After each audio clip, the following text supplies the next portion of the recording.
Hey everyone, how's it going? It's Fuzzy from Fuzzy Ghost Models here, and today we're having a look at the Border Models 1/35th scale Spitfire Mark B.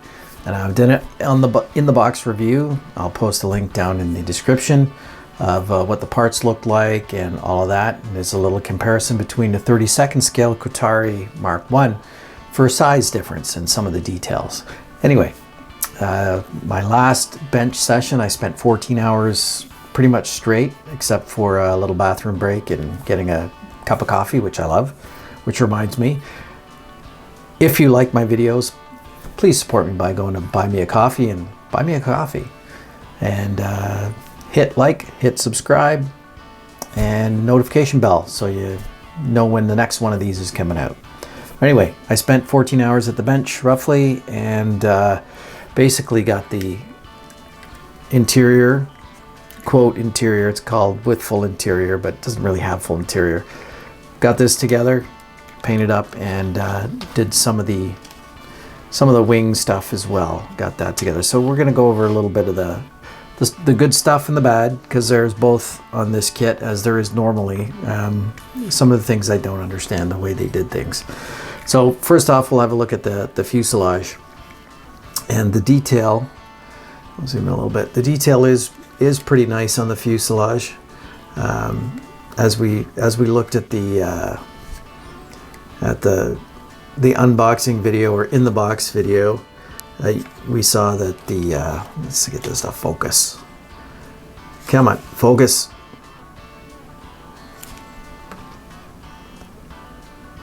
Zoom in. There we go. Focus. We'll come out a bit. All right. So you can see that the detail is pretty good. I'll pull this apart. It's not glued together. We're just taped together. The fit is pretty good. This seam along here, along the spine, is going to be fun. Let's grab this. What is it picking up? It's picking something up that doesn't like. Probably the decals, which I don't like either. So this seam along here is going to be really nice to clean up. It's got some raised rivets. The plastic is super soft, so a little bit of Tamiya extra thin, and then giving that squeeze together, and I'm hoping I'll get a nice little tiny bead ridge across the top here that once it's dry we can just do a little nice sharp blade across and a little light buff to get that down. Let's open this up, have a look at what's inside.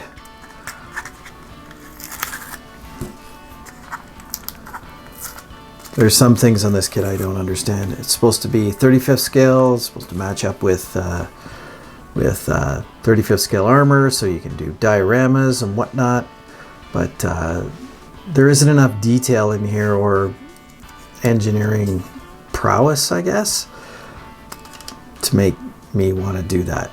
Anyway, so two halves, and the one half, the port side, I have attached the rudder to, and it's flimsy. It's kind of broken now, but it's flimsy. I don't want it to move anyway.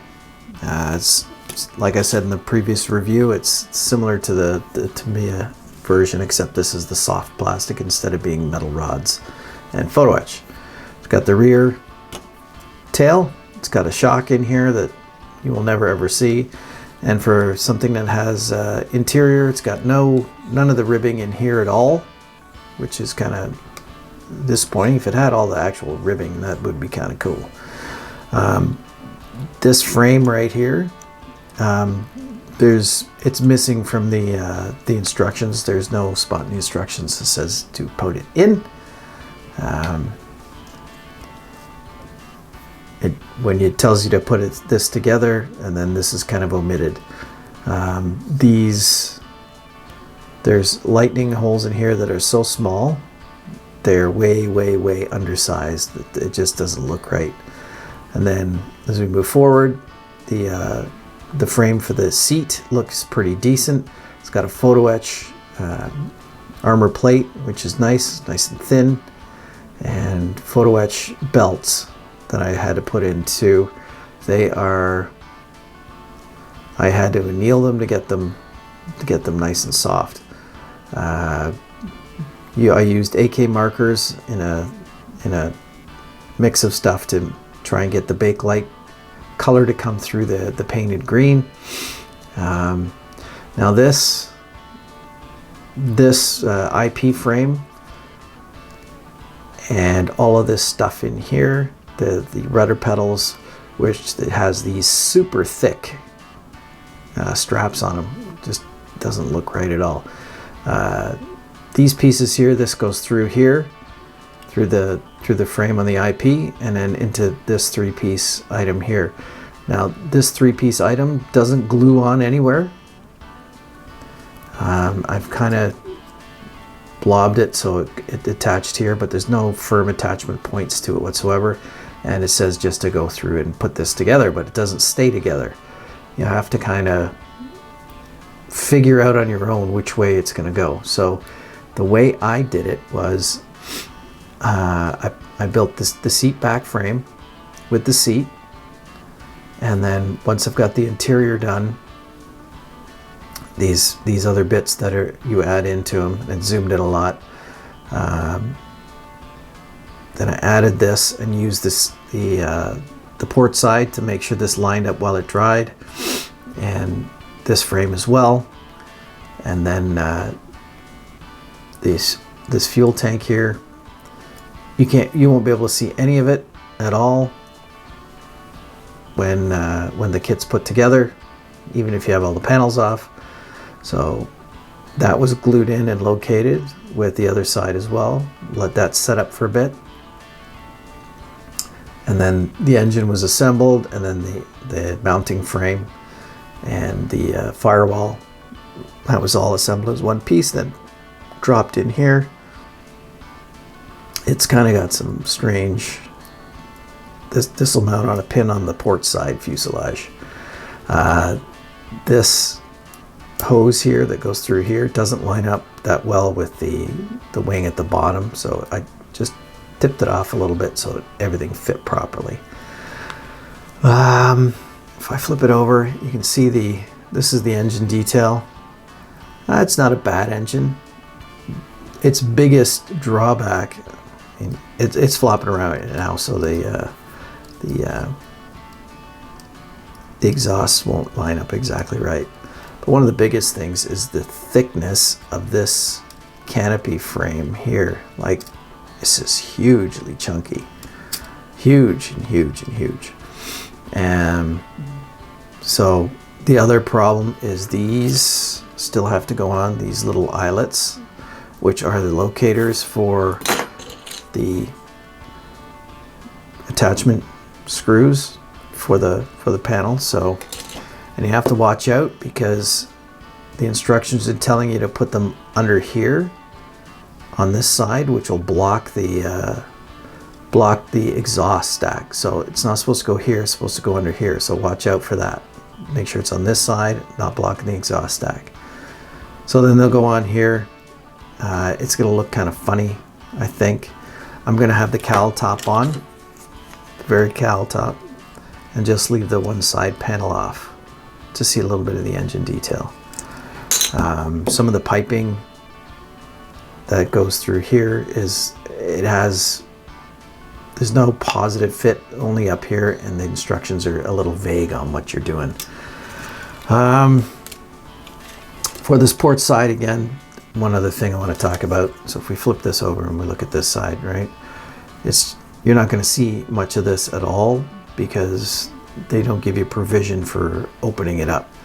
The escape door or the hatch on the side is meant to be in the closed position, which if you're going to do that, why even bother opening that up? I'm going to build this out of box. So, and then, whoops, and then this radio compartment that's open, it's not really open. It should be just a shelf. There shouldn't be sides to it. These should all be ribs, but it's just blocked off. So the detail is extremely minimal in there. It's almost not worth having anything in there. We'll see if I can pretty it up a little bit. But you can see the surface detail is pretty decent, except, you know, some of these goofy things with the raised access panels that I talked about last time. But yeah. And put this together. We'll zoom out a bit. Just goes together. It goes together pretty good. Make sure everything's lined up, fits in, and you can see how thick that frame is. So I'm just going to put that top on. It'll just go on like that. As with the Tamiya kit, they're missing the Rolls-Royce, missing the Rolls-Royce logo on the top of the valve covers, probably due to licensing issues, I would imagine, or not wanting to pay the license for them. All right, so that's the fuselage, and then we look at the upper and lower wings. They're not glued together. And I just want to pull this apart.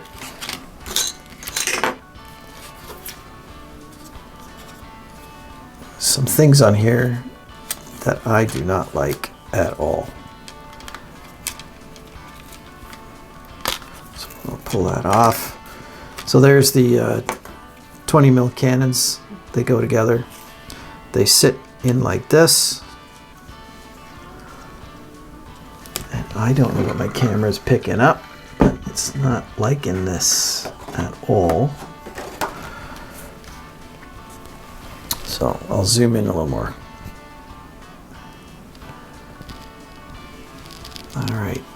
So the cannon chute that goes through here, you can see there's light through there. The fit doesn't fit very well at all for the shell chutes on either side. Let's put this one in correctly.